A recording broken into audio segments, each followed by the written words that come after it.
everyone, welcome to a brand new episode of the Long Coat Mafia podcast. It is I, the Reverend Godfather, the show's main host and frontman. Before I begin, I just want to let you know, out there, all of you out there, that please stick around to the end of the show. I have a few announcements concerning the Long Coat Mafia podcast. But for now, let's get into the meat and potatoes of everything. And this week's episode, yes, it's a panel episode, as you might have guessed by the title. It is the Pokemon Go panel that we recorded back at 4 State Comic-Con. And it is Pokemon Go with Professor Nat. Now, Professor Nat did not have any information or give us any social media links, so they're not really registered down in our show's description. But we are giving him proper credit in regards to this, because this is our disclaimers. This is his content, and a lot, as you're going to hear, it's not the best of audio. I had to kind of boost everything, and I've trimmed everything 4 times, and because there was a lot of pauses, and like sometimes up to a minute's worth of silence from him switching over to the visual representations that he was doing. But a lot of what he was saying holds up. And I want to say that with this episode coming out right now, it is perfect, because I think within the past week or two, Niantic released a major update for Pokemon Go, and introducing a whole mess more Pokemon. And so this can help all of you out there in regards to Pokemon Go, if you're getting back into it, if you're still playing, or if you want to finally check it out with the new updates. So, that being said, here is that panel. A couple of us. You guys all play? What's your... He's the only one. I used to play, but I don't have He's not allowed. Alright, what level are you guys? 35. 20. Alright. Well, cool. Hopefully I got some information here that you're teaching a thing or two. Starts off kind of basic, but gets into it a little bit more in depth towards the end. Fun thing about the game is you can kind of do... A lot of people play a lot of different ways. You can just look to collect the Pokemon, try to fill the Pokédex, do the... It's called a living dex, which is you have every single Pokemon evolved in unevolved forms in your Pokédex actively. You can get into the raiding, trying to solo the level 3 raids, or duo the level 4 raids. But it's all about what you want to do with it. I'm just trying to help you do it better. That's the idea. So again, so just 3 of us. If you have any questions, you can ask anytime. Just some terminology that I'll probably use in case. DPS is damage per second. TDO is total damage output. Farming or grinding is just when you're trying to accumulate a certain thing in the game, like dust, candies, experience. A glass cannon is a Pokemon that has very high DPS, but faints very quickly, so it has a low TDO. A generalist, that just means against a Pokemon that's not super effective against. Trash or Pidgeys, Rattata, the stuff you catch all the time and just throw away to the professor. And meta is anything that is essentially the best, the top level of the game. Like legendaries or legendaries. Pseudo-legendaries. Yeah, like Tyranitar, Dragonite, Rayquaza, Mewtwo. Yeah, a lot of legendaries, but there's a lot of the pseudo-legendaries. But sometimes not even that. For instance, Golem was at the top of the meta for a long time, even though he wasn't that good. He was just the best rock attacker available. And when they first released the legendary birds, he was your only option. So he was the meta, even though his stats really aren't that great. Teams, Valor, Mystic, and Instinct. It doesn't really matter. The team part is not that important, other than if you're in an area where you know a lot of the gyms are generally a certain team, that can be helpful. And also just generally, if there are people you play with, join their team, because with raids and stuff, there are bonuses, and getting into gyms gets you the coins. It's the only way to earn the premium currency for free is by taking gyms and holding them for a while. All different items, the Pokeball, Great Ball, and Ultra Ball, the Pokeballs in the game, they all increase your catch rate. 5. A Pokeball is just 1, but then Great Ball is 1.5, and Ultra Ball is 2. A Raspberry also boosted by another 1.5. Pin apps double your candy. The net apps calm the Pokemon down so they don't move as much. You don't use them much. Golden Raz is just increases your catch rate by 2.5. Silver Pin app is a newer item that increases your catch rate by 1.8 and doubles your candy.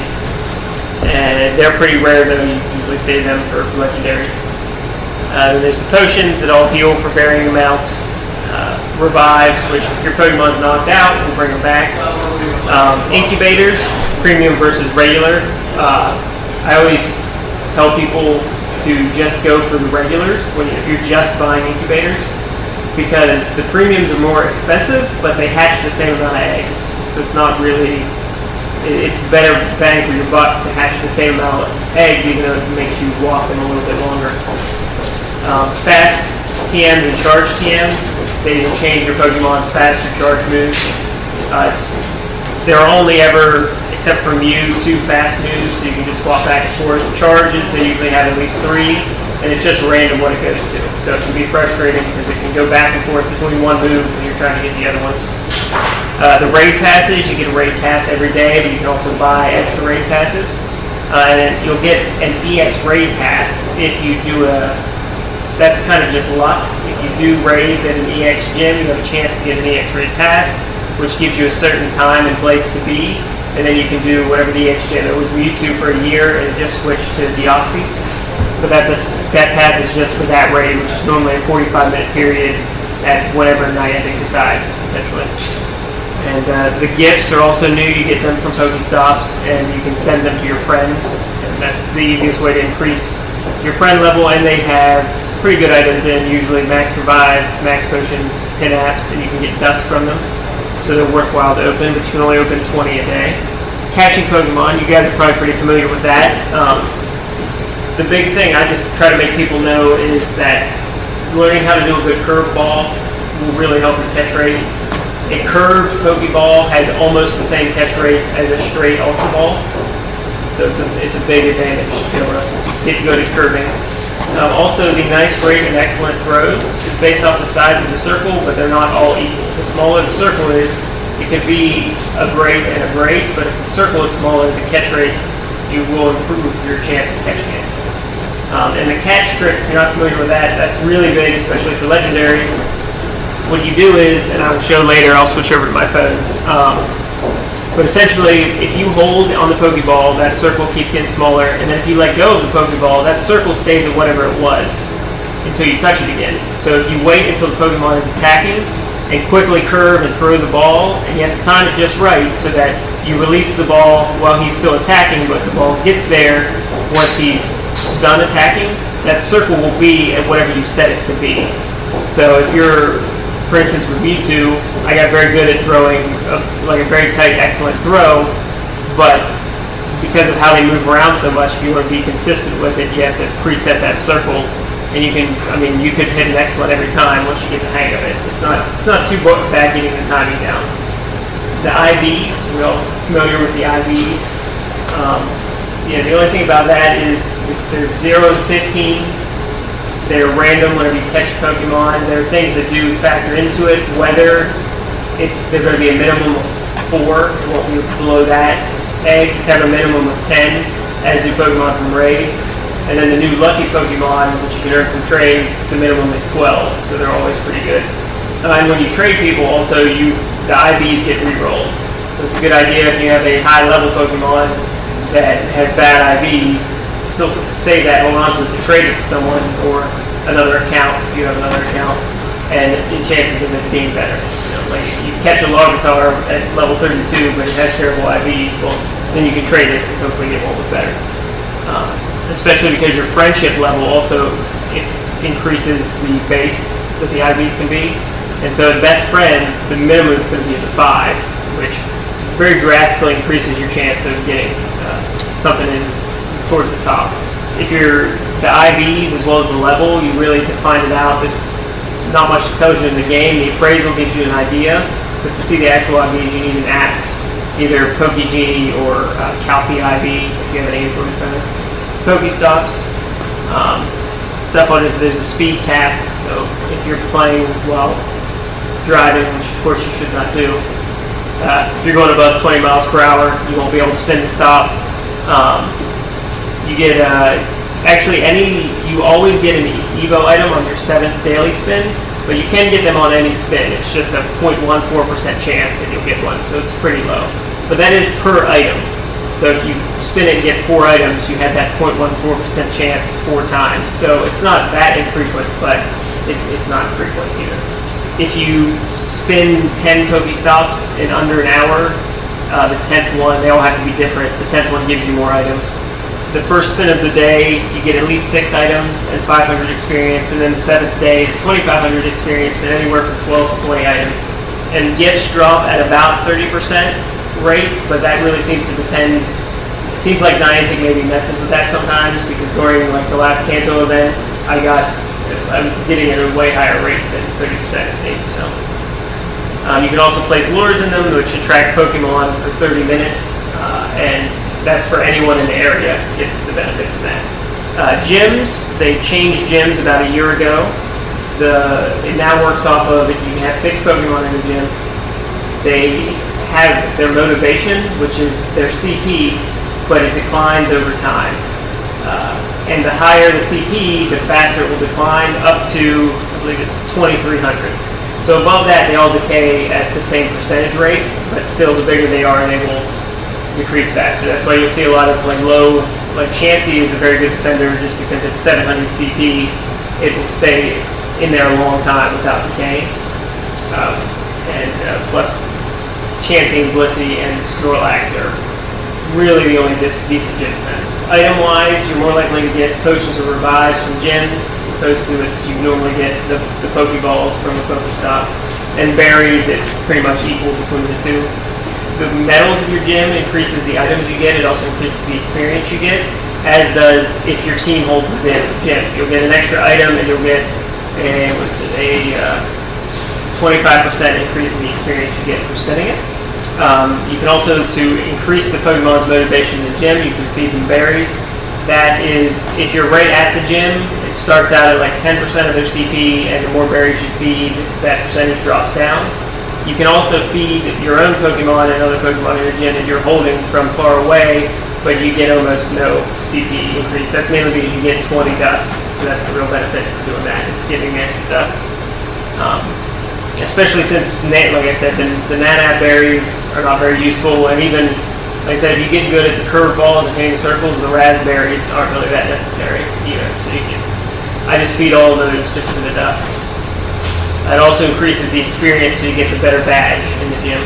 Friendship, which is just a couple months old now, it's really great for leveling up. It's the best way to level up now. If you were to start and only gain experience from leveling up your friendships and from the Pokestops that you have to spin to get the gifts, if you set the max of 100 gifts and open 20 additional gifts, which is a little unrealistic, but if you did that, you would be to level 40 in 3 months. Just doing that.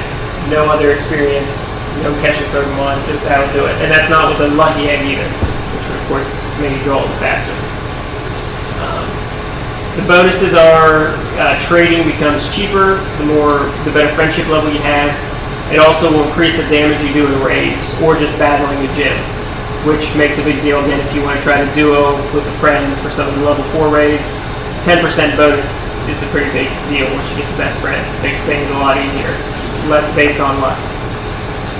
You also get extra raid balls, which is a big help as well. Yeah, and it's just the first friendship level, you get 3,000 experience, second is 10,000, 50, and 100. And if you just time that out with lucky eggs, you can get, I've gotten 800,000 experience on one lucky egg by just timing it out. The raids, the big thing with that is, one, obviously a lot of Pokemon you can only get from raids and legendaries. And you get some rewards that you can only get in raids, namely the rare candies and the TMs and the golden raspberries. The way that what you get is determined is you get bundles, which coordinates the amount of balls you receive. And so the more bundles you get, the more stuff you get, and again, the percentages, which you probably can't see, but like you have a 17.9% chance to get a rare candy bundle, and the TMs are around 5%.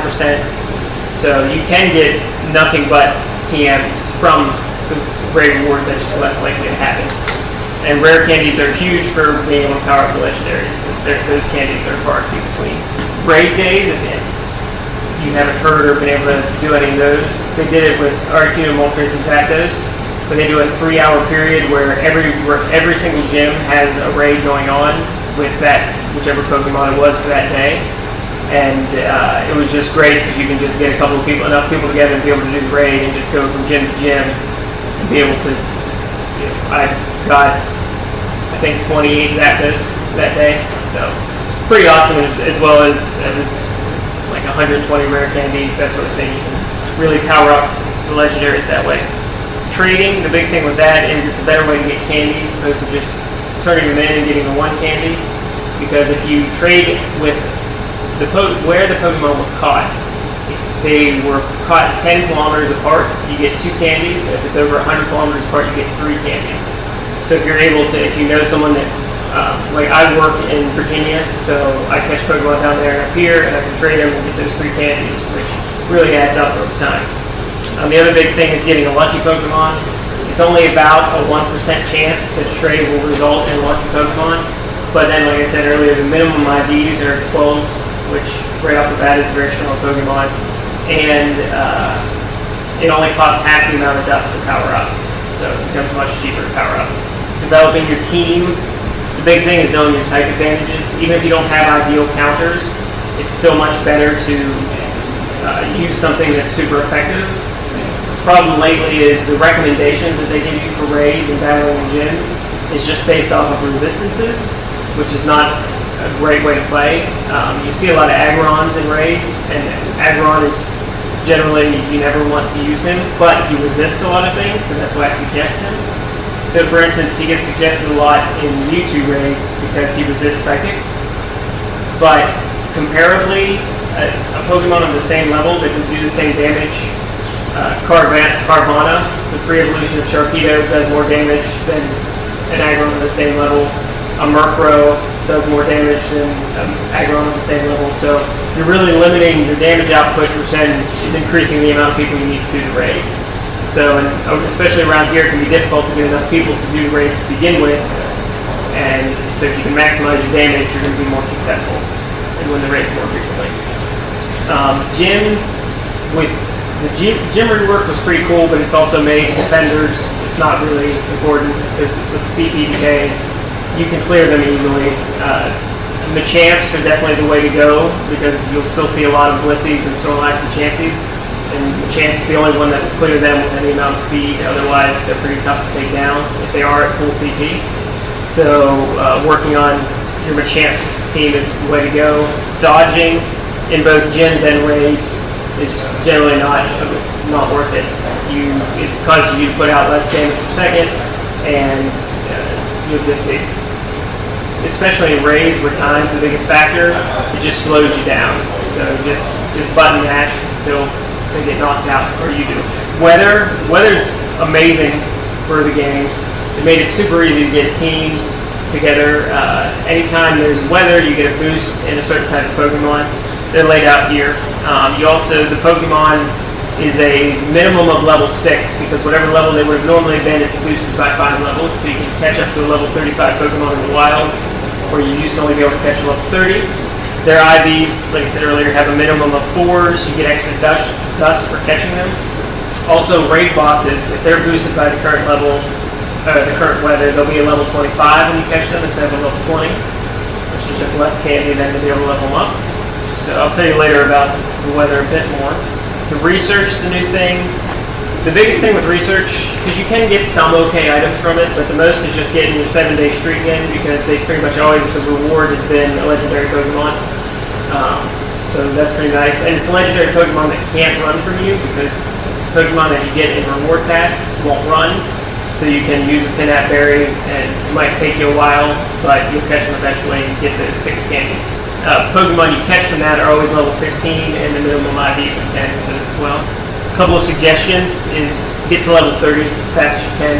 That's when you can start catching the max level Pokemon. That's when level 30 is generally where you want to power your Pokemon up to be the most effective in battle. Getting them up to level 40 is nice, but it's usually only required for some of the more difficult, like 3-mans or single man in a tier 3 raid. Only evolve and power up when you need to, because Niantic changes stuff all the time. For instance, today is Beldum's Community Day, so Metagross is getting a new move called Meteor Mash that you'll only be able to get today in a 3-hour period, which is far better than anything Metagross had before, and you can only get it if you evolve it today. So if you've evolved your Metagross, say you're lucky and caught a perfect Beldum and evolved into Metagross, well, he will do, I think 60% of the damage that a Metagross from today will do. So, and prior to today, you didn't really need Metagross for anything other than filling your Pokédex. So, it kind of just created a level of fear when it comes to using your Candy or Dust to power stuff up. So generally the rule is, if there's a reason to power up, do that, and if there's not, don't. Like with Mewtwo and Raids, it's worth it to power up Gengars or Tyrantars, but especially with Tyrantars, they've shown in past this Community Day, they improved him. It's best to just, if Mewtwo wasn't in Raids, then hold off and don't power him up if you don't need to. The other thing with the Weather Boost hunting, a nice easy progression for newer players is partly cloudy weather. You go out and you hunt EVs. So you get some level 30 and above EVs, preferably with good IVs, but the good IVs isn't even necessary. Evolve them all to Espeon, which you can do by making your buddy walking 10 kilometers and evolving him during the day. And then once you have a team of 6, and usually you don't even need 6 actually, but then you can solo on the Machamp raid with just that. So then you work on your Machamp collection, and once you get your, again, if you face those Machamps in cloudy weather, you get level 25 Machamps. It only costs you 36 candy to power them up, which if you were able to pin out the Machamp, you got 20 just for catching them. A team of high IV level 30 Machamps can be part of a duo for a Tyranitar raid. So it's pretty easy to get to that point where you're already able to duo a Tyranitar raid, and then doing Tyranitar raids, Tyranitar is useful for a lot, Mewtwo raids, anything that's psychic or weak to dark, he's very strong for. Alakazam raids. So that's just a nice easy progression to where you'll have some solid teams for a lot of different raids. The tools I mentioned earlier, the Pokegenie, the Calci IV, which Calci IV is against terms of service, just so you know. No one's ever been banned for it. The only people that have ever been banned from the game are from spoofing. So wouldn't be too worried about it a lot. It's a very popular app. Plenty of people use it. There's an app called Go Ranger. It's just kind of a nice, it lets you know when events are coming up, gives you the dates and everything for them, lets you know what bosses are currently in raids. As far as the Go Plus or the Gotcha, again, Gotcha is against terms of service, but again, nobody's ever been banned for it. And it's a little clone of the Go Plus that can just spin without having to press the button. Those are great. They will help you, like grinding dust or candies. It will go much quicker anytime you're in a place with a lot of spawns but don't have much time. They just work by it. It just throws a single Pokeball. You either catch it or it runs. So if you're pulling into the Walmart parking lot and 20 Pokemon catch up and you don't have the time to sit there and catch 20 Pokemon, you just click the buttons. You catch what you catch. It's not as much as you would have if you did it by yourself, but it saves a lot of time. It's an easy thing to do. Even if you're like, at work, there's a spawns and Pokestops where I work, and I can just have it spin without actually having the game open. There's also a Poketypes app, which all it tells you is what the resistance is and what Pokemon are super effective against, and you can select either the Pokemon or the types, and it'll tell you what it's weak to and what's super effective against. And so that's just, if you have trouble remembering it, it's a small little app, it's easy to use. Some websites, GamePress is a very, very good website that they put out articles, and they also have you can search for any Pokemon, it'll pull up all the moves they can learn and show you what their best moves are. As well as they have some calculators to figure out some stuff like IVs or breakpoints, which I'm going to pull up the actual website to show you that. Then PokeBattler is really awesome. You can input all of the Pokemon that you have into it, its stats, its IVs, the level it is, and then you can go through and select raids, and we'll tell you how well your team of Pokemon will do, if you're able to solo it, or how many people you might need to be able to do the raid. The Silk Road, primarily they have a Reddit, which is normally just a good way to get information as soon as it comes out. Just checking out their Reddit. They also do a lot of in-depth, like pretty much all the information I have here, like you can't actually get from Niantic or in-game. They're not great at letting you know what's going on with their in-game, so people do literally like very in-depth studies to figure this stuff out. And a power bank I just have on because it eats battery like there's no tomorrow. So if you're out playing for any length of time, you need one of those. Events, they're another great way to build your team. Take advantage of them when they're happening. The last Kanto event, for instance, you can catch a ton of Machops to get your Machamp team built up. They do water events where you catch a bunch of Magikarp so you can evolve your Gyarados. They normally will increase the amount of dust you earn and the amount of candy.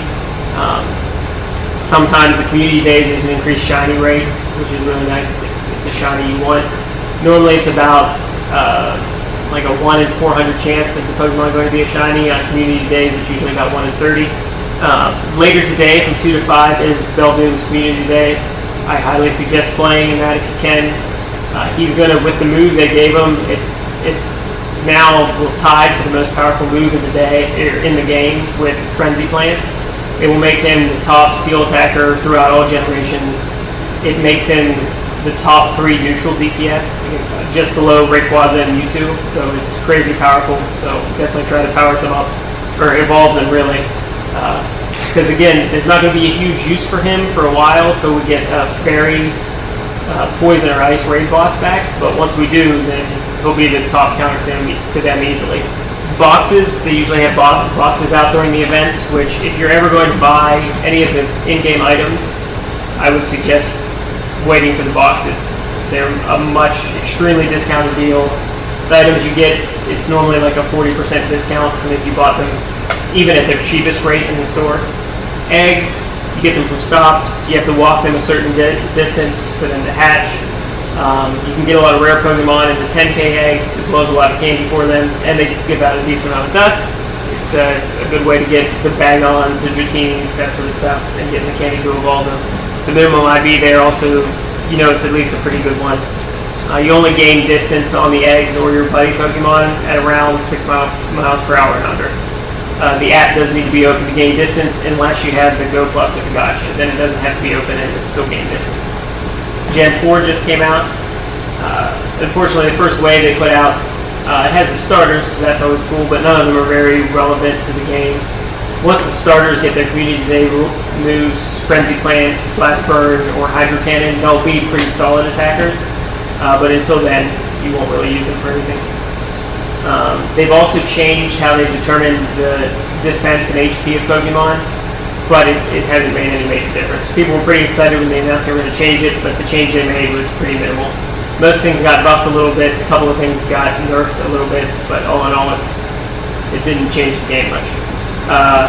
Right now, you can catch the starters pretty easily. That will probably go away.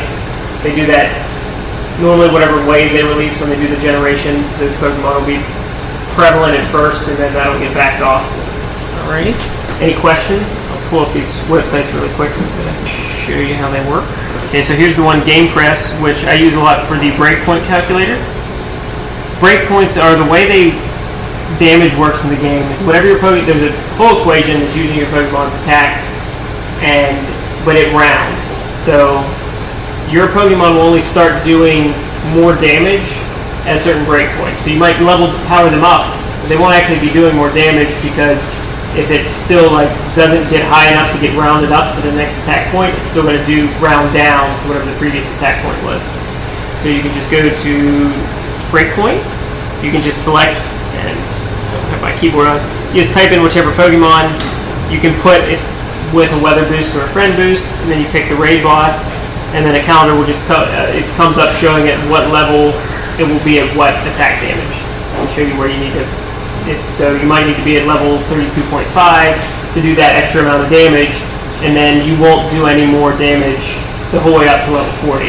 Going up to level 40 at that point will just help him live longer, but you won't be doing any more damage. the Pokebox. So I have all my Pokemon in. You can put in what moves they have, what their IVs are, what level they are. And then if you select raids, they have all current and past raids. You can just pick, for instance, Machamp. You can also put in what the weather is if you're doing it with another person and they're friends with them. And then it'll just show you who your top 6 attackers are. And we'll then show you your chance of winning, which you can see goes from 100 to 73%, which really, I definitely will win a Machamp raid with that team. They're all level 40. I usually have like 60 plus seconds left on the clock with Machamp raids, so the 60% chance of winning is still your win. And then Silk Road, the only reason to really use their website is the Nest Atlas, which will go up here quickly, but it will show you all the local nests, and as long as people have put in what they're currently spawning, you'll get it. So like City Park is right there, and no one has put in what is currently spawning there. Since the spawns have changed with the wave, it's been difficult to tell. They also said they were going to change nests. People really haven't figured out what they did to change it. It looks like nests might now have 2 types of Pokemon instead of just 1, but that's still kind of, nobody knows. Pull up my phone here real quick. So for an apple, you can only get Pokegenie, so it's pretty funny. All you have to do is get whatever Pokemon, a Rhyhorn, take a screenshot, go into the Pokegenie app, and right there it is my levels. So you have to, if you set the appraisal, it will give you a much closer idea of what the IVs actually are, and it will also tell you what the level is, so that I get a little bit closer. So it's a level 11, and that's its range. Like I said, if I actually put in the appraisal, it would get pretty close within a couple, like a number or 2 of what his actual IVs are. The Calpy IV, the nice thing about that is it lays over the actual Pokemon app. So if you just had it up here, there's like a little button you can press, and it will just pop up on your screen, a little box down here that shows you what their IVs are in game. You don't have to take the screenshot. You can do it quickly. You just swipe through, press that button, it tells you right away. The Go Ranger, like I said, it just will show you. It'll just show, like I said, dates for events, that sort of thing.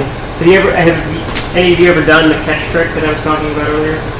Yeah, like I said, it is technically like a glitch. It's not one that's been fixed, or maybe it's not a glitch, and it doesn't say. So hopefully they won't fix it because it makes catching much easier. So the only problem here is generally wild Pokemon don't actually attack that much. It's the raid Pokemon that attach a lot. But anyway, so like I said, you can just hold it and set the circle to where you want it to be, and then you probably won't attack now. So spin quick and throw. And I missed the circle, but that circle was at the same location.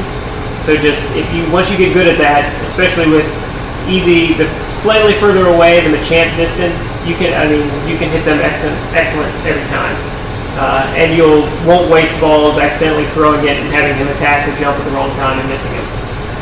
So that trick really helps a lot. It does take some practice, just like with the curveball, it'll take some practice to get good at, but it's worth it. I think that's all I have to say. There's plenty, but any questions? Anything more in depth? I'm always happy to talk about it. My in-game name is Super Nat Love. The Discord, I forgot to mention, is another app as far as coordinating. If you guys aren't on the local Discord, I would definitely recommend doing that. There's a lot of different groups. Here's Hagerstown's one, and they will pull up. You can chat with people playing. You can see if people are trying to do raids. You can try to coordinate raids yourself. It's the best way to get a lot of people together to do a raid.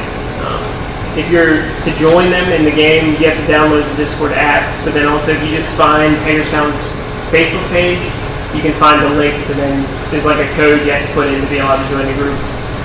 Frederick has one, Chambersburg has one. Usually the best way is just finding the Facebook page and asking somebody for the code, and you can get in. If you do join any of those groups, I'm Super Nat Love in those groups as well. Feel free to ask whatever about anything. Usually stay pretty up to date on what's happening in the game. Thanks for coming. Appreciate that somebody showed up. Have fun. Welcome back. I hope you enjoyed that pen episode and got a lot out of it, especially all of you who are getting back into Pokemon Go, still play Pokemon Go, or finally starting to play Pokemon Go. Hope you managed to make out a lot of it. I boosted a lot that I could. I went through it, made sure that nothing important was taken out. Again, it was cut for time. So, and again, thank you, Professor Nat, in regards to letting us record your panel. As per the show, again, before I get into the show announcements and all that, if you have any questions about everything, please feel free to email us at longcoatmafia@gmail.com. First things first, we did, as promised, and he did hear our episode, and that is a response. We did get a response from Captain Mongo himself, Jesse Green. That's right. We did get a reply, so let me bring that up, man. Let me bring that up. Let's see here. Jesse Green. Come on. Let's see here. It was last week. Yep, there it is. He did respond because as you know, if you listened to last week's episode, which was our interview with Jesse Green, aka Captain Mongo, aka Captain Decapitate, he, as we stated, and as he stated, he was going to TNA for a tryout, and we didn't know whether or not he succeeded or not. This was an audition, a tryout. And he wrote back to us. He actually responded to us, and he said he loved. He said he didn't make the cut with Impact. It wasn't TNA, but it is Impact Wrestling. Either way, it went through several name changes, but still, he didn't make the cut. He says I think about 120 people, that's including him, tried out, and only 6 were picked. But made a lot of good contacts. Was an experience. Hope to see y'all soon. And basically what that pretty much means is, if what I'm getting out of it is that he did meet a lot of people and a lot of contacts within probably the other local markets in several different areas. So that's good for him. Even though he missed the larger mark, he might have increased some smaller markets out there and made some good contacts and get additional jobs outside this area. So, Jesse, if you're listening, good for you. Keep up that hard work. I know you've been enjoying it and hope to see you soon. And the other announcements in regards to our podcast is that because I don't want to really interrupt the flow of the panel recordings, and the interviews a whole lot with some of the news that has come out recently, like Stan Lee's passing. God rest his soul. May he rest in peace. But and there's other news that has come out that I wanted to respond to, but I don't want to fill this up with all that additional content. But what I have been doing, and I want to start to do for at least the time being, is put up videos on our YouTube channel, kind of letting all of you know about these things. These are going to be exclusive YouTube videos. They're not going to be put on Facebook. So that means if you follow us on Twitter, Facebook, Instagram, please go to our YouTube channel, hit that subscribe button, and that way you're always caught up on some of our, if you miss out on our podcast, these episodes, you're able to at least listen to them on YouTube. Plus, you'll get our video content that we'll be putting up. These are supplementary videos. Not to mention, once we get back into the host-based episodes and the solo-based episodes, these videos will also serve as a bookmark for me as to what to cover. So for me, so it's a win-win on both sides. It allows me to remember what I need to cover at a later date with Big Candy, and plus it gives you content, that nerdy content that you might be missing out with these episodes. So that being said, I'm going to end it there. Like I said, it's nothing bad. It's just I'm supplementing content with our YouTube channel. It's there. Might as well use it. And granted, the video quality might not be the best, but it'll be there for you, all of you, to listen to and view and enjoy. So that being said, again, go to our YouTube channel. Just do a search for the Long Coat Mafia podcast, and it'll come up.